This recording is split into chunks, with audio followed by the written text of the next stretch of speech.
This is March 29th. Last month it was kind of clever because we were doing it on 2/22 of 2022, but this month a little less clever or a little less poetic, I guess. It's about our 6th year, I think, of doing this cybersecurity this month, and trying to bring a format to you that kind of that we hope represents kind of what's going on in terms of things that are in the news from the field and from the vendors. Kind of just break it down that way. It just seems like the stories naturally fit in there. So, I won't read you some of the topics, but just kind of hoping to cover, some of the things I think that we've been reading about, some of the things we as an organization have learned that, we see repeated from customer to customer. And then obviously it always seems like a vendor's got a critical patch or something that comes out, and we want to make sure that you're aware of those. So without further ado, let's dive in. And if you have questions as things go along, feel free to throw them in the chat window or otherwise. Obviously, always try to draw reference back to a cybersecurity framework because there's a lot of things to talk about, and people always think protect, protect, protect, but in reality, incident response plans or recovery from ransomware can often include a lot of other elements of the security puzzle. So we often refer to the NIST CSF and the 5 stages thereof as part of the security puzzle. In the news this month, it would be very difficult to unpack everything that's happened with, I'll call it the Lapsus gang, but I think a few notable items here. The group appears to have started back in 2020. This group, their first notable hack, if you will, was the Brazil Ministry of Health. This occurred back in, when COVID was kind of coming out, and they actually held the Brazil government. They had a lot of data and also put a lot of their data under ransomware threat, and effectively, had some extortion. Kind of, fast forward a little bit, 2021, last year. This gang got notorious for stealing 780 gig of data from EA, or Electronic Arts, as you may know them, the game major gamer, in January. And so now we're really fast forwarding here to January of this year. Okta, they compromised a support engineer laptop, which was used to initiate password resets. So just a single laptop in the field, but it was an important laptop. And by compromising that, Okta had about 2.5% of their customers were kind of impacted by that specific laptop, and no real threat, no real remediation, just some danger with regards to password resets for a lot of Okta customers. This month, month of March, unfortunately, is kind of, I'll call it the beginning and the end of this group, and kind of fortunate that it's the end, although we'll wonder where it morphs to from here. This group disrupted and downloaded source code from Microsoft. Fortunately, Microsoft was lucky in that it got interrupted. In fact, I think I have that here. Got interrupted, their source code dump. Microsoft, you think of this kind of as like McDonald's secret sauce or Coca-Cola or whatever, but Microsoft source code, they treat as pretty darn confidential, right? And certainly it's not out there in the, but the source code for Windows was downloaded and was almost completed, but they started bragging about it out on an app called Telegram, and Microsoft caught wind of that and actually stopped them. So long story short is they didn't get all of Microsoft's source code, but they already put out on the web that which they do have. Now, more successful, and Microsoft was just one of their hacks, NVIDIA, who you may know from a chips perspective, they're a $600 billion company. They downloaded a couple terabytes of data on all of NVIDIA's GPUs. And they basically told them you have to make all of your source code essentially public domain. Otherwise, we are going to release all this code. And I believe they did. They also released a couple terabytes of code from Samsung, their source code and related data for Samsung Knox. Okay. If you have an Android phone, it's probably protected by Samsung Knox and under the hood. and they downloaded the security management framework, bootloader, trusted apps, and several other things. And I think Samsung was working to not have that publicly broadcasted. Vodafone also was in March, 200 gig of source code. So you kind of gets you wondering, how does this group, are they that prophetic that they're, how are they so capable? Well, ironically, one of their capabilities is through, and their major capability is through social engineering. They are doing what we've kind of always worried about. They are hiring, bribing, or tricking employees at the target organization. They'll hire your employees at major organizations to essentially download some software that allows them to get in. They will pay $20,000 a week for people to do SIM swaps on key phones within your organization. SIM swaps is where they take the card out of your phone, put in a different card, and now that phone, which was your MFA device for maybe a key user, is in their hands.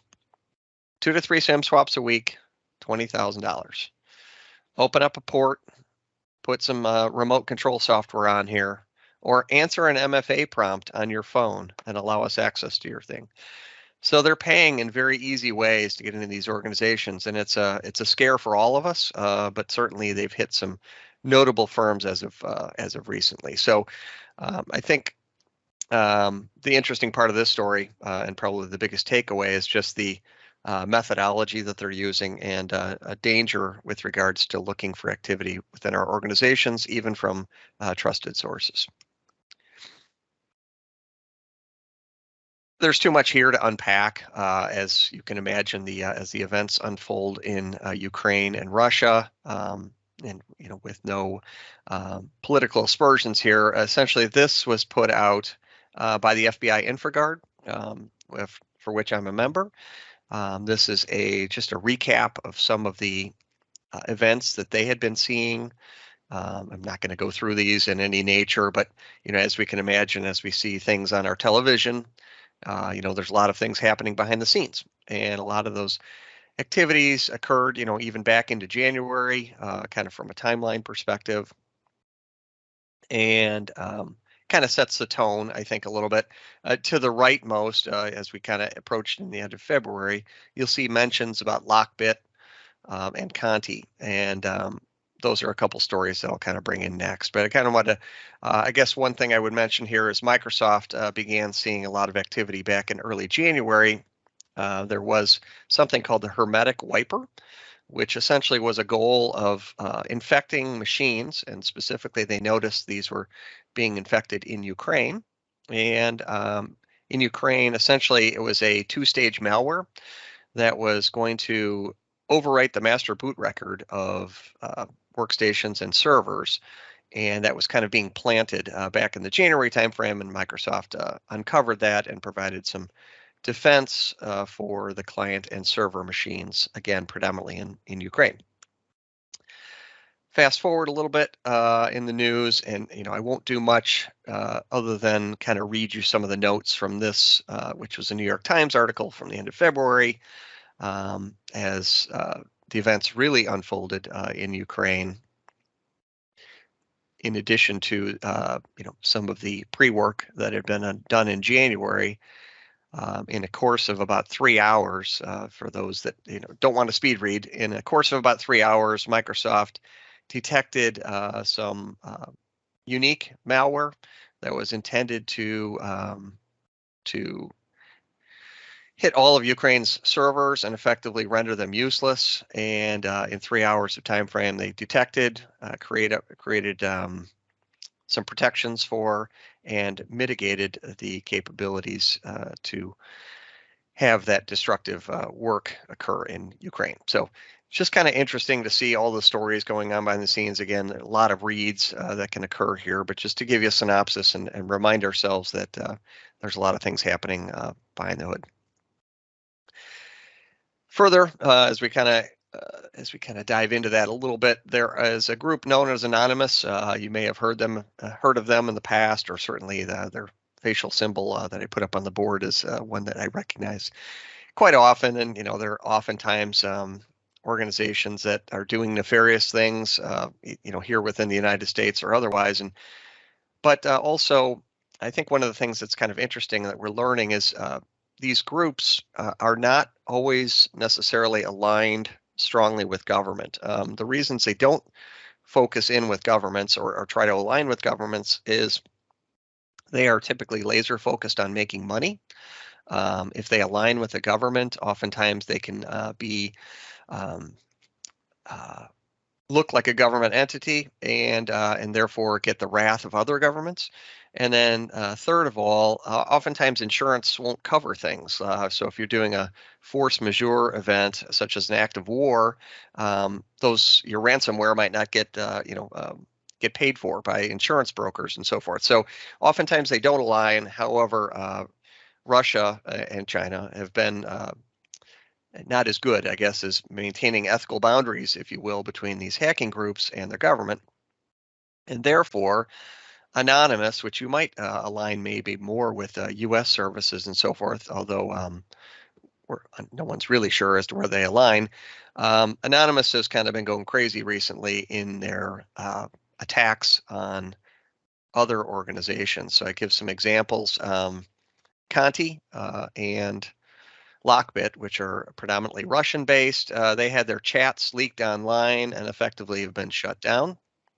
And a lot of this is being attributed to and obviously being broadcast as a win, if you will, from Anonymous's perspective.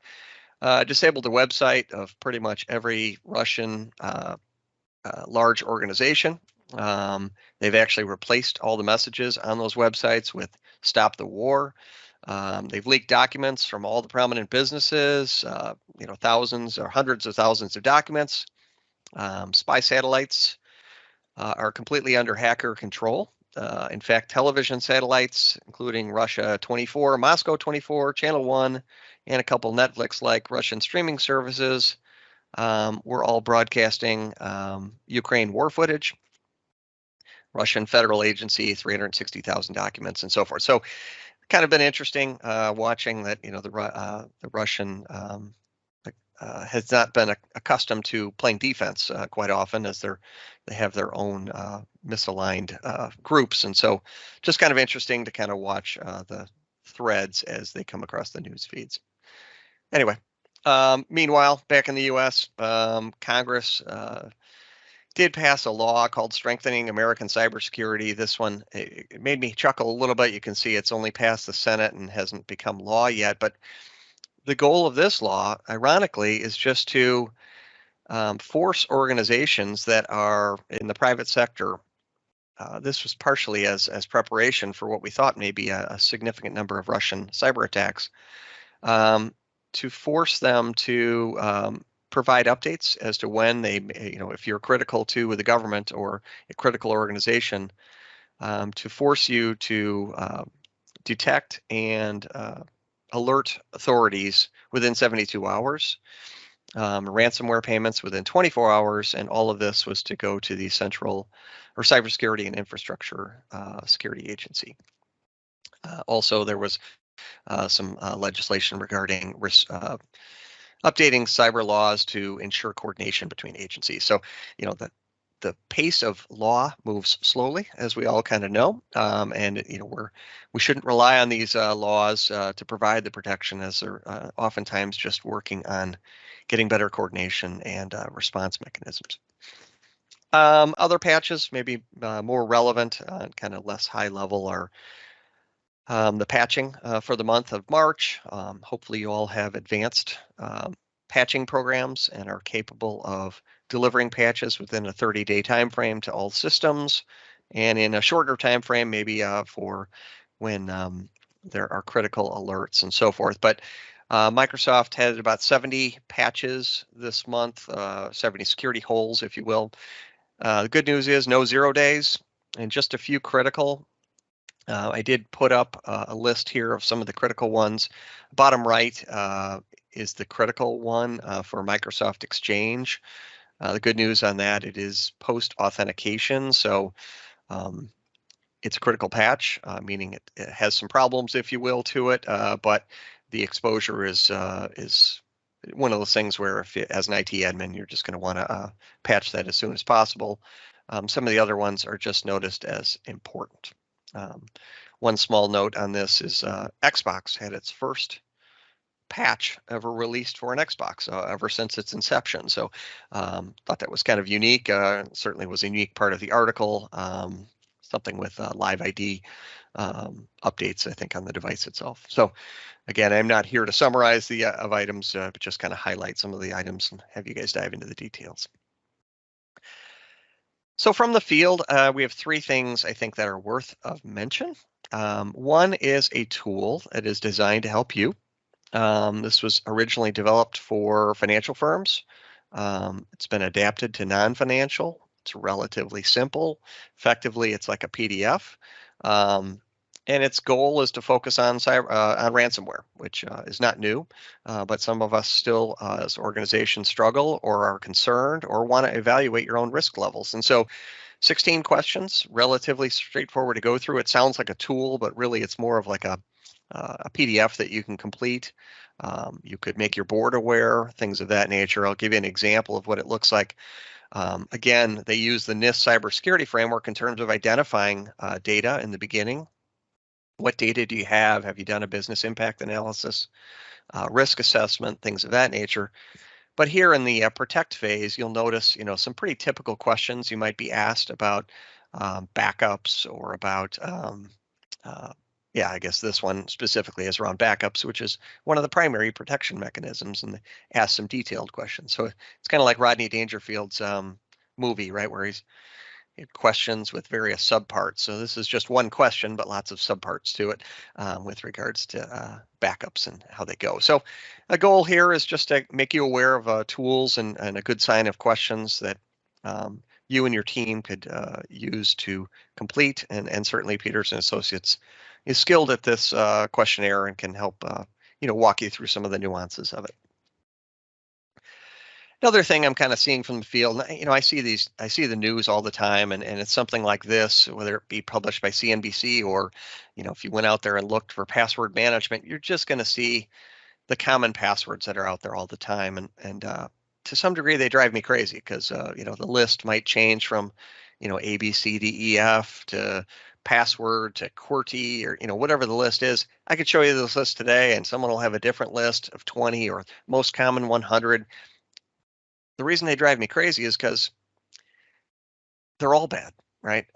Most passwords are bad. In fact, let's, if we kind of advance this forward, go ahead, advance. No, it skipped right by it. Oh, well, that's no fun. I've seen guidance out there for how to create good passwords, right? And this one specifically comes from SANS. Which is a very reputable source. And, this is a 2017 document, right, about how to create passwords, right? And you can use some tricks, right? Phrases in the bottom left or, uppercase, lowercase with caps and substitutions and numerals and so forth. So I do recommend those. I mean, that is absolutely recommended. But I think what you're going to find, even at the end of the day, is helping users through education is one thing, and technical enforcement and policy are a second. So one of the policies that you technically enforce probably today is you have maybe 8-character minimums and you have complexity requirements. Perfect. I'll create that. Okay. Uppercase P, pass at word 1. That meets all of your criteria. It's 8 characters, upper, lower, numbers, symbols, complex, and is number 20. Most guessed password. It's terrible. What are you going to do, right? So one of the things we've been advocating for is, and I guess further, let's dive in on this. Passwords are a problem, right? And if you haven't jumped on the MFA bandwagon for all systems and everywhere, that is a process that unfolds over time. In the meantime, for creation of good passwords, it'd be good to know that 40% of this is Microsoft statistics. 40% of the time, your password is guessed, right? People always think, oh, I got phished. No, 40% of the time, you either had your password that you've used in the past stolen and it got reused. Another 40% of the time, it just was simply guessed. You didn't create a complex enough password that a algorithm couldn't attempt. It's called a spray. And only 20% of the time you're phished. So some of the effort that we're spending on, phishing exercises and phishing education and so forth should really be put into the 80% of the time where things are really problematic. Stolen, there's not a ton you can do about it. Dark web notifications and so forth might be something worthy, but the guest is certainly something we can do something about. And let's dive in on that. One of the technologies, and I think just in the interest of time, I won't do some of the whiteboarding I was planning on doing, but certainly I'll give you this slide which has, I think, some decent references to where we see value in technology you likely own. Whether you own Enterprise Mobility Suite, which is, kind of the subsets are listed on the left-hand side, or whether you just own Azure Active Directory Plan 1, or maybe you own third-party software that has some of these capabilities, I would have you focus on the areas that are, underlined on the right-hand side. Intune aside for, managing a device, I'd focus on the bottom just to kind of keep this in context. Azure AD password protection. 4 hours maybe of consulting to implement that. The goal is to have users not create passwords that are easily guessed. It's a technical enforcement. It comes using Microsoft's cloud knowledge, but it's passed down to your domain controllers. It's a policy that effectively, when a user is going through a password change, so we can implement this and you'd see no impact until your users are going through a password change. They go to create a password and no, Chicago Bears 1986.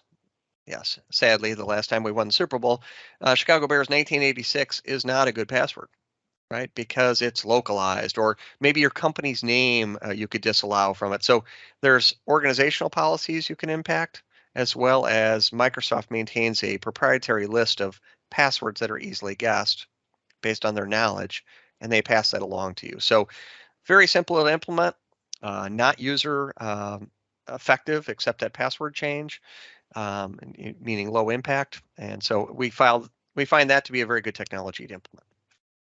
In any case, that's one of several technologies within EMS and Azure AD we think that would be a logical step for you as an organization. I will not whiteboard. Saved you from a crayon here. A couple things from the vendor side of things. Google issued a patch for their browser. Unfortunately, this also impacts the Edge browser, which is Chromium based. A 0-day vulnerability was found. Patches are out at this point, and it is actively being exploited. So be mindful of that one. This comes from VMware, which actually owns Carbon Black. Carbon Black is their EDR or antivirus, advanced antivirus endpoint detection and response solution. You hate to have a patch for a solution like that. We notified any customers we knew of that had and were actively using this software more immediately, but we thought we'd kind of get the broad word out by way of this, as well as our newsletter for anyone who might be in the Carbon Black camp. So anyway, a pretty bad high. You can see the CVSS score is usually a ranking on the rank of 0 to 10, and that one's a 9.1. Pretty bad. Veeam, we've got some Veeam patches that are out for Veeam 10 and 11. They are relatively critical, as you see, also a 9.8. It is baked into the latest code, so if you just had a recent install, that likely is fine, but we wanted to make sure all of our Veeam customers, we've taken a proactive approach with that too. All customers on managed backup have been either contacted or this has been corrected. And then this is a bit of a repeat from last month, but I thought it was worthy. Again, this is a couple of flavors of Windows 10 are going end of life in May. As a reminder, you get 18 months of support for Pro versions. Pro is usually your standard version of Windows 10, so you'll see that kind of go end of life a little bit quicker, right? 20H2 means just in the second half of 2020, they created some code and they no longer are going to be supporting it here starting in May. For those that own the enterprise version of software, you get 30 months of support. And so dating back to September timeframe of 2019, you are rolling off that version of Windows 10. So just a reminder, I guess, to always keep up to date on your latest versions of Windows 10. We have some tools for evaluating what versions of Windows 10 are registered against your Active Directory, not tools, scripts, to just kind of do that. And in fact, proactively, as our engineers are on customer sites, we're giving you a list of versions that may be going out of compliance or are out of compliance. But the one I really wanted to highlight, I guess VMware 6.7 speaks for itself. I think a fair amount of people have VMware environments, and those that are on 6.7 hosts will want to be mindful. But the one that's really catching us, I wouldn't say by surprise, but we have a number of customers. I think we're at about 50–60% of our customers that we manage and we can see have Azure AD Connects that are in need of support. In need of upgrades. All versions of 1.x are going to expire in August, I guess due to the fact that they have SQL under the hood and SQL 2012 is expiring or reaching end of life. So all of those are important to be mindful of. We're certainly connecting and contacting with customers on a proactive basis for those that we manage. And I think that was about it. We have an event coming up in April. Obviously, we'll be doing this month in cyber and continuing the rhythm on that. But we have an event in April that we're excited about. We've been chatting about CMMC usually once per quarter. Those are suppliers for the Department of Defense, and we're going to co-present with Cisco to discuss some of the solutions and areas that Cisco products bring to solve the CMMC puzzle, if you will. Obviously, we could equally present with Microsoft and some of their solutions, but a lot of people own, whether it be Umbrella or AnyConnect VPN or some of the firewalling, Meraki and so forth. So we're co-presenting. That'll be Joe Guarini, our CMMC expert, as well as Cisco's expertise in providing a webinar on that. And then last but not least, in our blogs page, and I thought it'd be highly relevant. I couldn't believe when I screen printed, I had forgotten that we created a blog about pass@word is not a good password. And you can kind of read a blog as to why that is and maybe begin the education exercise internally and maybe convince yourselves that Azure password protection may be a good technical enforcement of that. So in any case, with all of that, I certainly appreciate everyone attending this month. I'm a member of the FBI's InfraGard. If you have any questions or want any information, InfraGard's goal is to make organizations help them be ready and provide a two-way street, if you will, for notifications around critical events and awareness. So thank you all for attending this month. And if there's any questions, we'll take them. Otherwise, have a great Tuesday.